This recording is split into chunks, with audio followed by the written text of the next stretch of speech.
Welcome back to another monthly Platterful tutorial, and happy holidays everyone!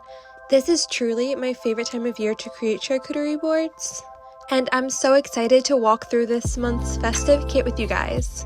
So let's go ahead and jump right into the prep. We're going to start by cutting our cheeses and folding our meats so we have everything ready to assemble. First up is the Rosemary and olive oil Asiago cheese. I'm going to cut that horizontally straight down, super simple. You can make your slices as thin or as thick as you'd like, depending on your preference.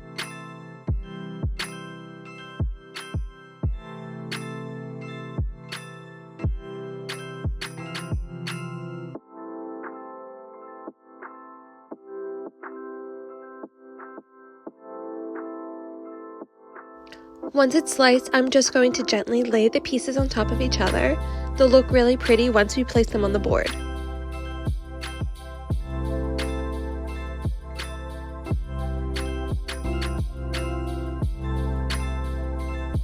Now for the festive part of this month's kit, we have a tree-shaped cheese. And for those of you with the large kit, you also have a star. I'm going to cut both of these in half. I like to leave the wax on one of the halves because it adds that really fun pop of color to the board.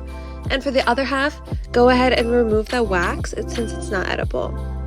You can leave the wax-free half in its original shape, or you can break it into smaller bite-sized pieces, which is what I do on the board.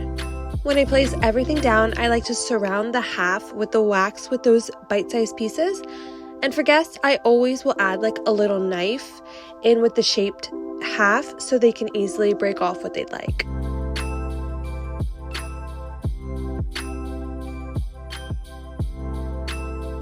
Once all of our cheeses are prepped, let's move on to the meats. We have pepperoni in every kit, and if you have the large kit, you'll also see Toscano salami. With both, I'm doing a little variety of folding techniques, but the stars of the board are definitely the rose flowers. I'm making one pepperoni rose and one salami rose. They're beautiful, they're easy once you get the hang of them, and they really elevate the entire board. I just place each piece halfway over the other, sitting in a little cup, and then I take the remaining slices and place them halfway over each other, and then I hot dog style them by folding them halfway up and then rolling from left to right. It creates that inner part of the rose and it makes it look so pretty.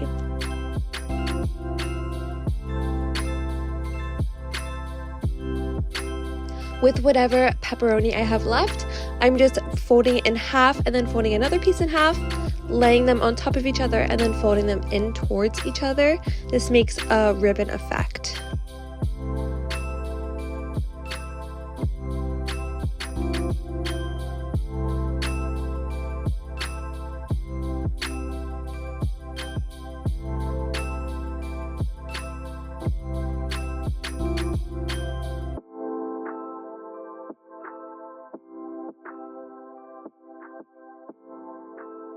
I'm doing one other technique, and I'm just going to fold a slice in half and then in half again. I will just place that on the board in a little bunch as it is.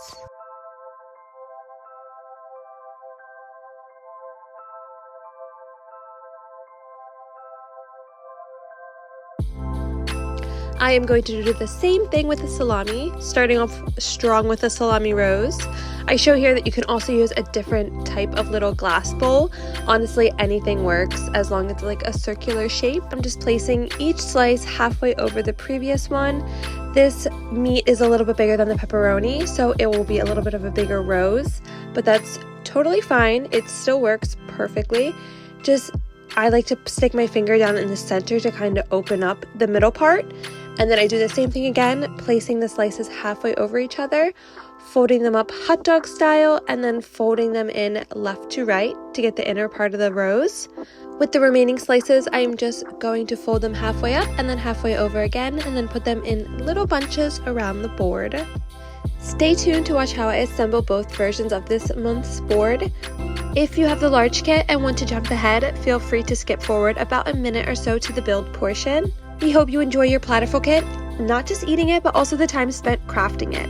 From our family to yours, we wish you a very happy holidays.